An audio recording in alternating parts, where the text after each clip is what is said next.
Book talk time, guys. Let's get started. Have you ever wondered how aware a dog can be? Are you interested in race car driving? Do you want to be enlightened by the wise commentary on the struggles of life while simultaneously laughing at the humor? If your answer is yes to any of those questions, then you should add The Art of Racing in the Rain by Garth Stein to your list of the next book you should read. In this story, we meet the dog by the name of Enzo, who is the narrator of the entire book, and his owner, a experienced race car driver, Denny.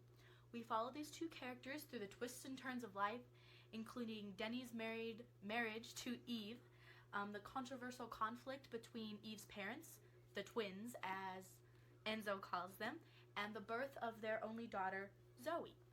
Enzo is a wise dog who wants to come back as a human in his next life so he can be a race car driver just like Denny. And he offers many pieces of wise life advice with the long-standing metaphor of relating life to race car driving. Such a simple concept, yet so true. That which we manifest is before us, and we are the creators of our own destiny. Racing is about discipline and intelligence, not about who has the heavier foot. The one who drives smart will always win in the end. No race has ever been won in the first corner, but plenty of races have been lost there. This book is humorous, and we watch as Enzo becomes more and more human-like, as we see on page 198. I felt strangely anxious that day in a very human way. People are always worried about what's happening next. They often find it difficult to stand still, to occupy the now without worrying about the future. People are not generally satisfied with what they have. They are very concerned with what they are going to have. A dog can almost power down his psyche and slow his anticipatory metabolism, like David Blaine attempting to set the record for holding his breath at the bottom of the swimming pool. The tempo of the world around him simply changes. On a normal dog day, I can sit still for hours on end with no effort, but that day I was anxious. I was nervous and worried, uneasy and distracted. I paced around and never felt settled. I didn't care for the sensation, yet I realized it was possibly a natural progression of my evolving soul, and therefore I tried my best to embrace it. As we can see here, he is feeling anxiety at the situation he is in, and that is a very, very common human emotion that he's feeling right now.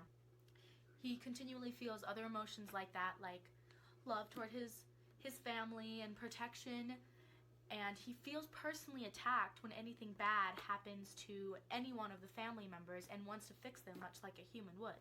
There are many things that I loved about this book. I loved the raw, relatable emotion throughout the entire story. It truly did really have an accurate account of what life can really be like, the twists and turns, the ups and downs, everything that a person has to deal with in a hard life, and it was yet so powerful in the wisdom and determination in overcoming these struggles. The second thing I really liked was the perspective. It was like no other book I have ever read. Have you ever read a book narrated by a dog? I didn't think so.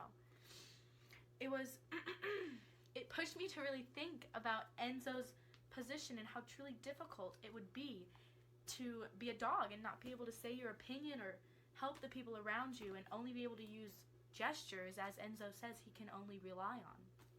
The third thing I really enjoyed about this book was all the symbolism and metaphors carried through the entire book.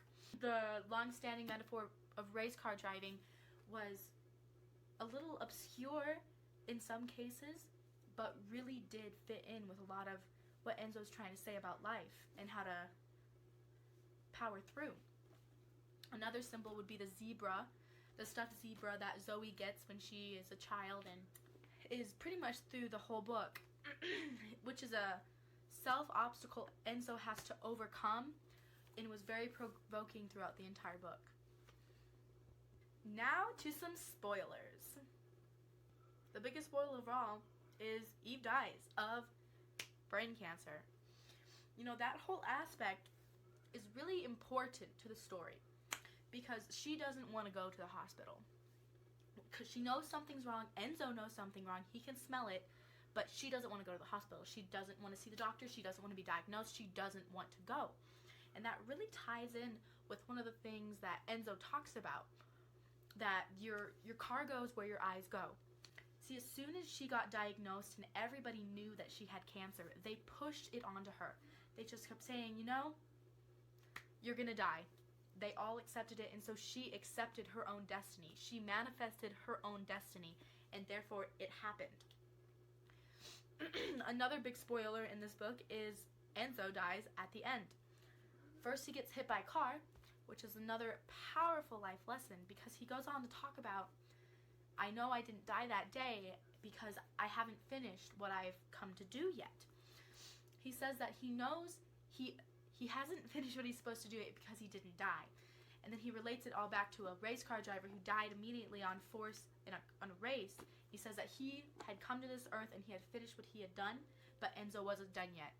And then at the end, Enzo dies of old age and arthritis, and it's just so powerful. The closing scene with Enzo and in Denny's hands and arms, and Enzo keeps seeing this vision of going over the hills, and he just wants to run, and he keeps running away, and he can hear Denny in the background saying, it's okay.